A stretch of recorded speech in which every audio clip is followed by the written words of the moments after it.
Alors avant de retrouver dans quelques minutes notre invité, l'addictologue Jean-Pierre Coutron, pour faire le point sur l'usage de la cigarette électronique, c'est le moment du bon conseil du docteur Jimmy Mohamed. Alors aujourd'hui, Jimmy, vous nous parlez de la maladie du baiser. Ah oui, c'est sympa comme ça, Ouais, mais quand même, mais c'est moins sympa en vrai. C'est la mononucléose infectieuse, et donc cette infection qui est due à un virus qu'on appelle l'Epstein-Barr virus. Ouais, vous EBV. adorez sortir des mots compliqués. Oui, mais le virus EBV qui est responsable justement de cette angine, pour laquelle on est contaminé par la salive. C'est pour ça qu'on dit la maladie du baiser. Elle touche principalement les jeunes adolescents et puis les jeunes adultes de 15 à 30 ans, même si on en a parfois chez les petits-enfants.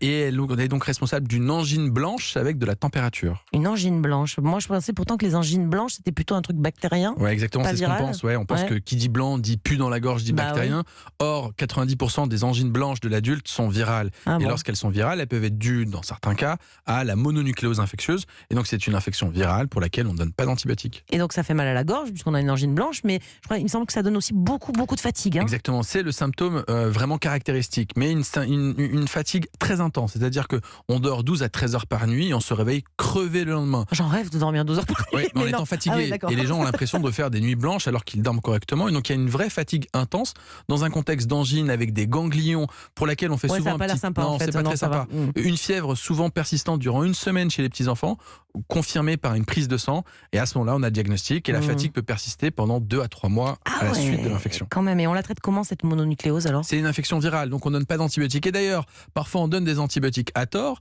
et c'est responsable d'une éruption cutanée. Exactement, on pense qu'on est allergique à l'antibiotique, notamment la pénicilline. Et en fait, ce n'est que le signe de la mononucléose. Or, 90% des personnes sont immunisées contre cette infection.